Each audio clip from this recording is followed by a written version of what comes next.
Bismillahirrahmanirrahim. Assalamu alaikum, my dear students. Today we'll discuss first year at Harrow. This is the first essay of Modern Heroes, and it was written by Sir Winston Leonard Spencer Churchill, who is famous as Sir Winston Churchill. Let's have a brief introduction of Sir Winston Churchill. He was the British statesman, army officer and writer. He remained Prime Minister of England from 1940 to 1945 and again from 1951 to 1955. He also wrote a number of books and won the Nobel Prize for Literature in 1953. Students, इस brief introduction में हमने sir Winston Churchill के बारे में दो बहुत ही अहम points को डिस्कस किया है। वो दोनों पॉइंट्स आपने अपने जहन में रखने हैं। नंबर 1 कि सर विंस्टन चर्चिल जो थे वो 2 दफ़ा इंग्लैंड के प्राइम मिनिस्टर बने। पहली दफ़ा 1940 टू 1945 और दूसरी दफ़ा from 1951 to 1955। And secondly sir Winston Churchill ने 1953 में नोबेल प्राइज़ भी उनको दिया गया। The main points of the first year at Harrow are: in the beginning of the essay, Sir Winston S. Churchill has discussed his own disliking for the examination. In fact, Churchill was not a brilliant student in the beginning. That's why he didn't like the examination. There are a lot of students in the world who don't like examination. It means कि शुरू में जो sir Winston Churchill थे वो इम्तिहानात को dislike करते थे, नापसंद करते थे। जैसे कि आपकी जो क्लास है, सेकेंड ईयर की जो क्लास है, इसमें से बहुत सारे स्टूडेंट्स ऐसे होंगे जो कि इम्तिहानात को देना पसंद नहीं करते। इसी तरह से सर विंस्टन चर्चिल को भी इम्तिहान देना पसंद नहीं था और इसकी उन्होंने आगे कुछ रीजंस डिस्कस किए हैं। सबसे पहले वो ये बताते हैं कि वो इम्तिहानात को डिसलाइक क्यों करते थे। इसकी सबसे जो अहम वजह वो ये थी कि जो मुम्तहिन थे, जो उनके एग्जामिनर्स थे, वो उनसे they always ask such type of question for which Churchill was unable to answer these questions. कि जो मुमकिन थे उनसे वो क्वेश्चन पूछते थे जिनके जवाबात विंस्टन चर्चिल को नहीं आते थे। सेकेंडली जो राइटर सर विंस्टन चर्चिल थे, he wanted to examine in history, poetry and essay writing, but the examiners like Latin and Greek. Next वो आपके सामने एक्सप्लेन करते हैं कि जब उनका हैरो में एडमिशन हुआ तो उस टाइम जो उन्होंने एंट्री टेस्ट दिया, एंट्रेंस एग्जामिनेशन उनका टेस्ट हुआ, उनमें उनकी जो परफॉर्मेंस थी वो बहुत ज़्यादा डिसअपॉइंटिंग थी। कि उनके जब उनसे उनका पेपर लिया गया तो उन्होंने अपने पेपर में किसी भी क्वेश्चन का आंसर नहीं दिया। बट उस टाइम जो उनके हेडमास्टर थे, he was a vice man, और उन्होंने क्या किया, उन्होंने जो चर्चिल की जो एबिलिटीज़ थी उनको जज कर लिया और ये जो हेडमास्टर की वजह से उनको उस स्कूल में एडमिशन दे दिया गया। बट उनको जब स्कूल में एडमिशन दिया गया तो उनको स्कूल में एडमिशन सबसे निचले दर्जे में दिया गया और उस क्लास में, जिस क्लास में चर्चिल को एडमिशन दिया गया, उसमें और भी बहुत सारे चर्चिल की तरह डल स्टूडेंट्स थे। और उस टाइम हैरो में क्या ट्रेडिशन थी कि इस तरह के स्टूडेंट्स को इंग्लिश पढ़ाई जाती थी, जबकि जो इंटेलिजेंट और ब्रिलियंट स्टूडेंट थे उनको लैटिन और ग्रीक लैंग्वेजेस सिखाई जाती थी। इस तरह से सर विंस्टन चर्चिल ने अपने हैरो के स्टे के दौरान उन्होंने इंग्लिश को सीखा और उस टाइम उनके इंग्लिश के टीचर मिस्टर समरवेल थे और उनको इस ऐसे उन्होंने बहुत ज़्यादा अप्रिशिएट किया कि he was very expert teacher, और उन्होंने इनको इंग्लिश को बहुत ही अच्छे तरीके से सिखाया। और एंड में सर विंस्टन चर्चिल जो है वो कंक्लूड क्या करते हैं कि his knowledge of English proved very fruitful in his practical life.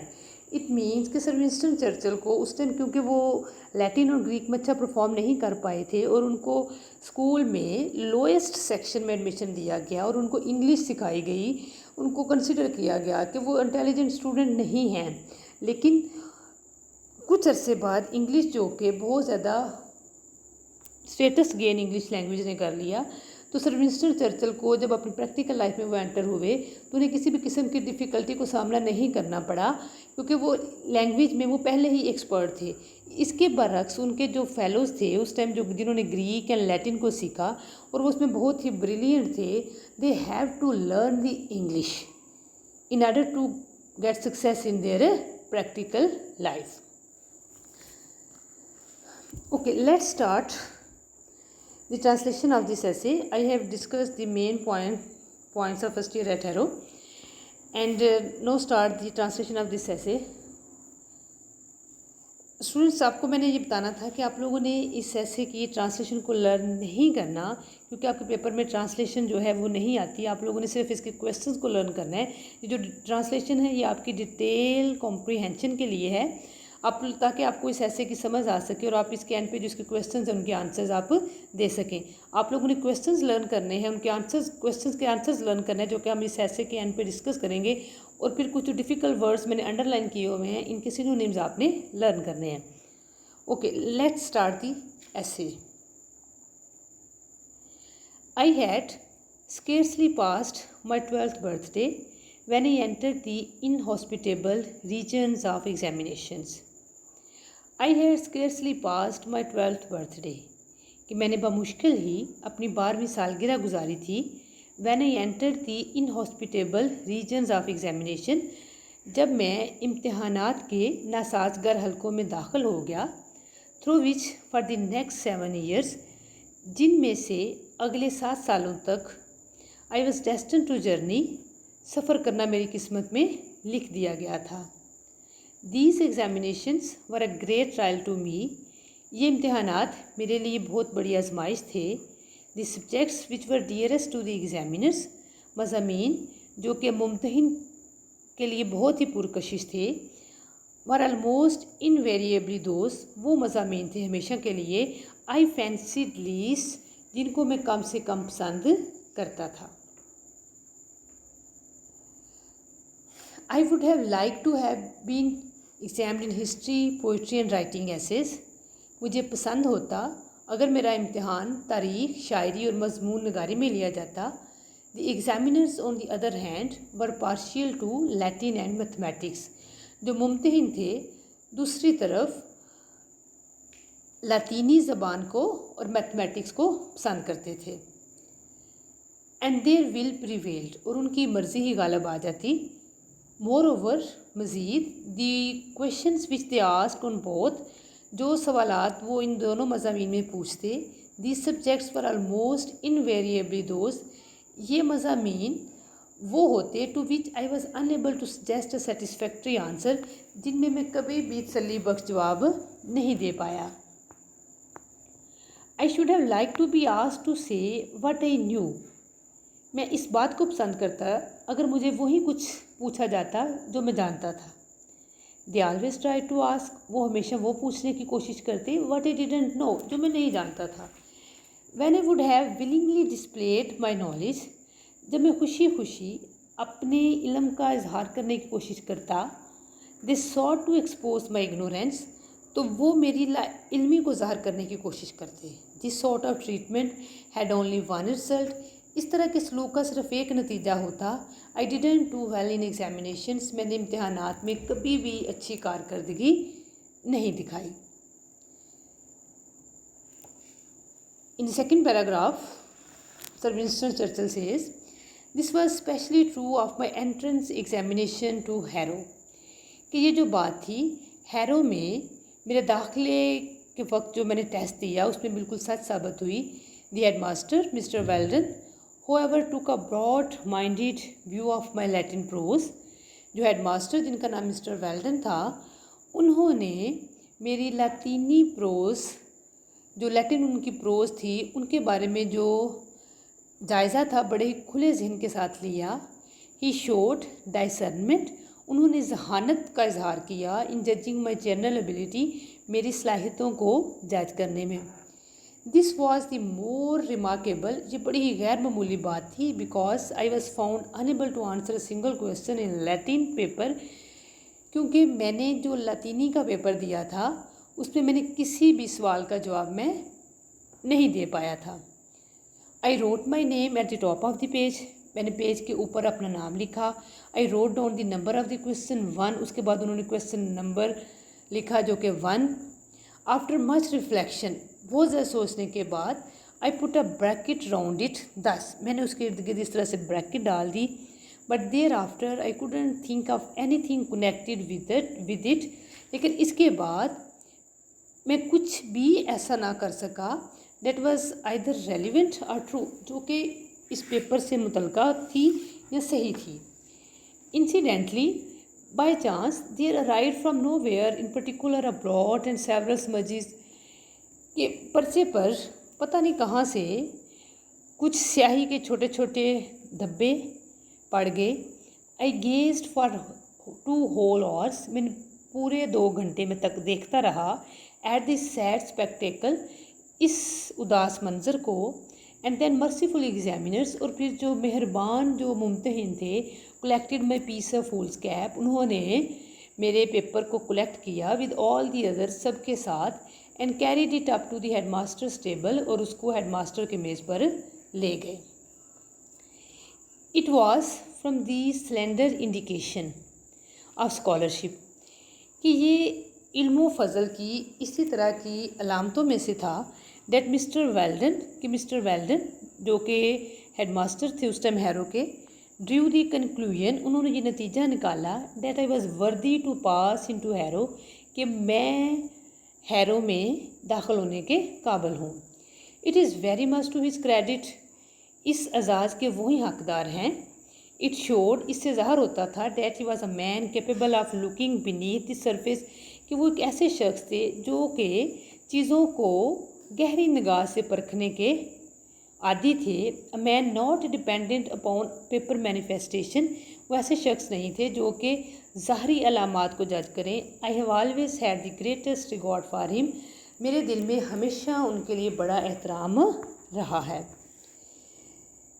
In consequence of his decision, कहते हैं कि उनके फैसले के नतीजे में, आई was in due course placed in the 3rd और lowest division of the 4th, कि मुझे तीसरे दर्जे में, जो कि सबसे निचला दर्जा था,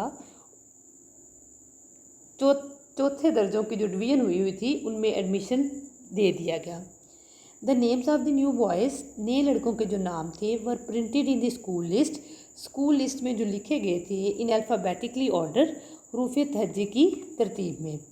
and as my correct name Spencer Churchill, जिस तरह के जो मेरा नाम था वो Spencer Churchill, began with an S के साथ शुरू होता था। I gain no more advantage from the alphabet, कहते मुझे हरूफ तहज्जी से भी कोई फ़ायदा नहीं मिला, than from the wider sphere of letters, कि इस जो वसी जो दायरा अमल था हरूफ तहज्जी का, इससे मुझे कोई बेनिफिट नहीं मिला।